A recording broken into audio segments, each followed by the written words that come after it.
What is going on, community? This is TJ, aka Flash by Night, welcoming you back to Keeping Up with the Comics. Before we go too far forward, I'm making a slight change to Keeping Up with the Comics.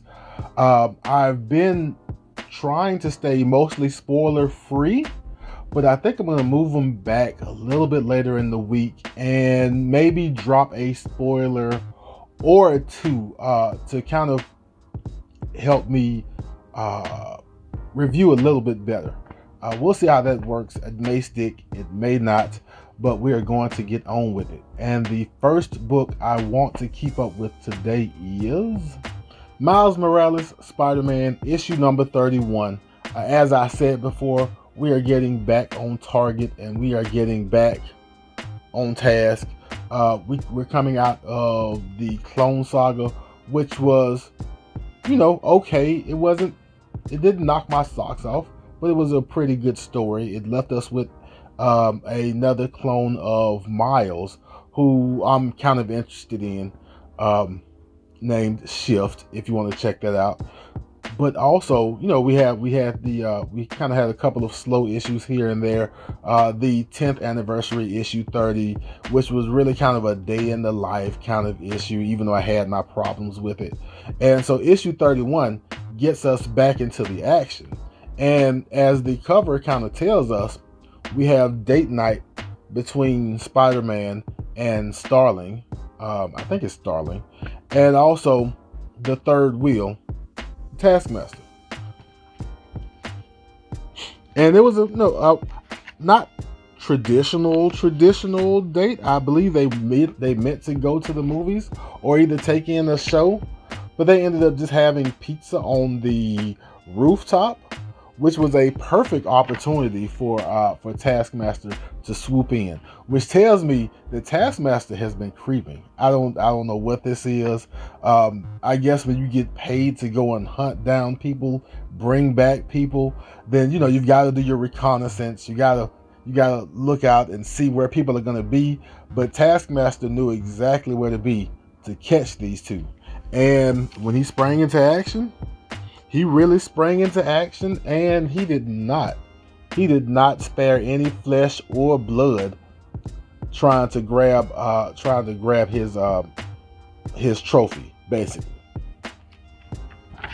And so those two, Starling and Spider-Man, kind of sprang into action, and so I guess now everybody's springing into action. But they kind of sprang into action and tried to defend themselves, but they're kind of caught off guard. And of course, Taskmaster is more experienced, and so he ended up getting the upper hand on the two.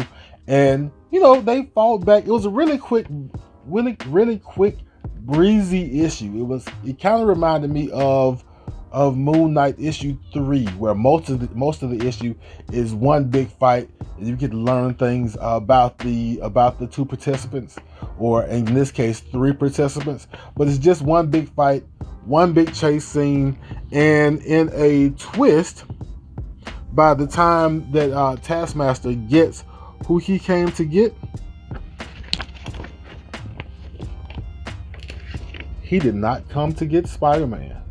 So that's how we leave off, with Starling being kidnapped by Taskmaster, and we're going to have to wait till issue number 32 to see what Spider-Man does about it.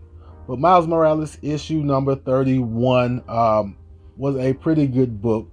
There wasn't a whole lot of dialogue going on. It was one big action scene, one big chase scene with a couple of arrows, a little bit of blood, a little bit of back talk. Spider-Man calls Taskmaster a chump, and we see what that gets him. But we'll pick up number 32. I'm on this train for the long haul, and I'm glad that we are back in business. Amazing Spider-Man issue 77. Now, in case you haven't been reading Amazing Spider-Man, starting in issue 75, Ben Reilly, Peter Parker's clone, came back into the fold, and he has since been the Spider-Man of this title. Peter Parker in issue 75 was hurt and incapacitated, and right now he's in the hospital in a coma. And so we start off the book with Ben Reilly training with the Beyond Corporation's well, at least two of their trainers and new heroes alongside him in Colleen Wing and Misty Knight. And they are basically training with Ben Reilly. Colleen points out that Ben Reilly's kind of slow on his right side, which is kind of interesting because he is a clone of Peter Parker. So I imagine that in the cloning process, nothing happens perfectly, and maybe this is a weakness or a side effect of the cloning. I am not 100% sure. I was not around for the original Clone Saga era, so I don't know how a whole lot of this cloning stuff works, which really brings something to mind that I'm going to cross later. But while after he's kind of got finished training, this lady Maxine Danger, who is the head of Beyond Corporation's superhero division, which kind of reminds me of, I can't think of the corporation's name that has the heroes and the boys, but that's kind of what this is reminding me of with this Beyond Corporation. But she kind of talks to Ben and makes sure that Ben is still on the same page, make sure he's instilling confidence in Beyond Corporation that he is the man for the Spider-Man job. Later, Ben goes and talks to this Dr. Kafka, who I believe has history in the Amazing Spider-Man mythos. But she is his psychologist, and I'm not sure why he needs a psychologist. Again, there's a whole lot of things about Ben I don't know, but she kind of suggests he takes a rest day, and she's going to kind of write him a doctor's excuse to the Beyond Corporation, which is also funny, so that he can have a night off to talk to and hang out with his girlfriend, Janine. And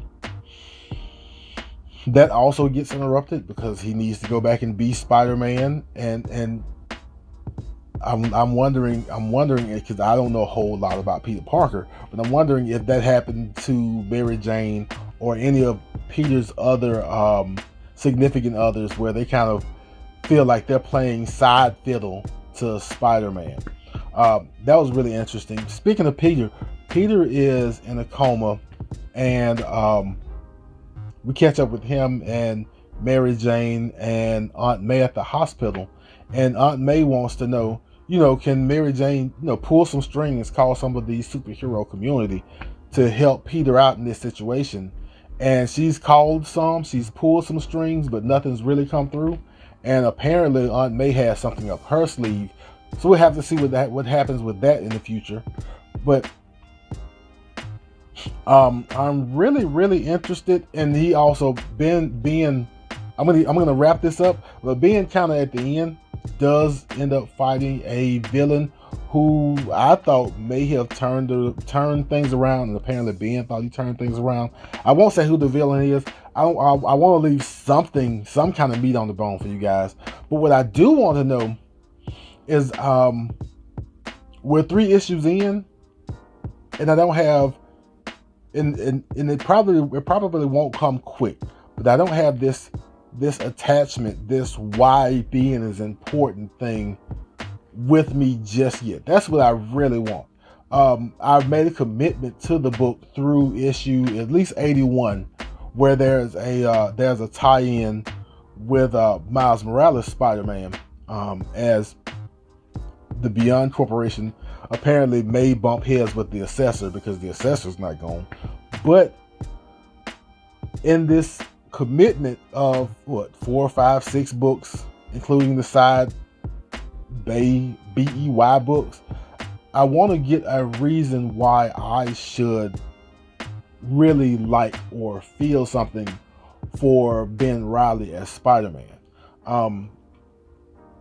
I kind of when I first got into comics, I kind of felt the same thing for Peter Parker, which was, Peter's not overly strong, Peter's not overly powerful, why is it that everyone needs and loves this character, Peter Parker?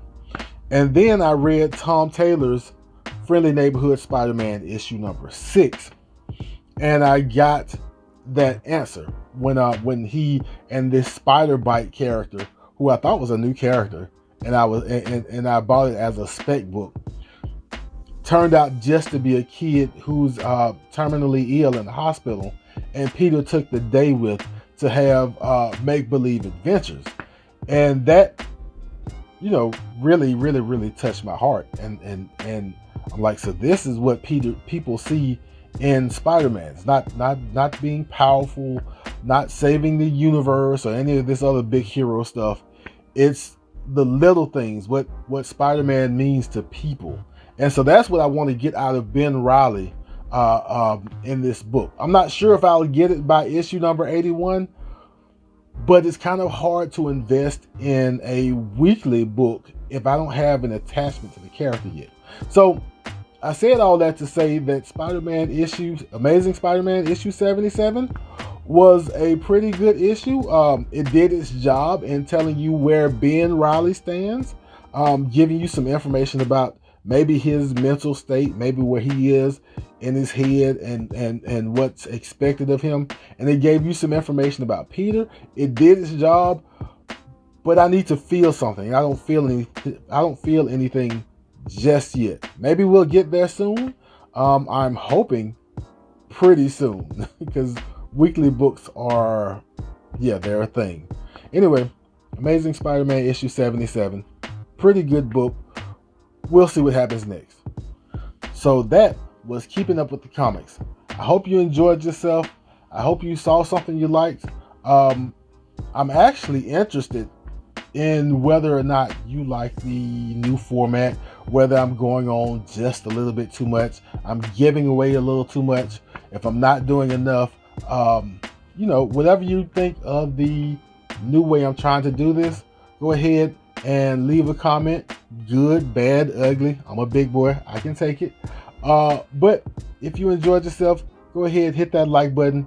And if you want to keep up with me, keeping up with the comics, hit the subscribe button, hit the notification bell. As a reminder, the comment section is there. Feel free to use it.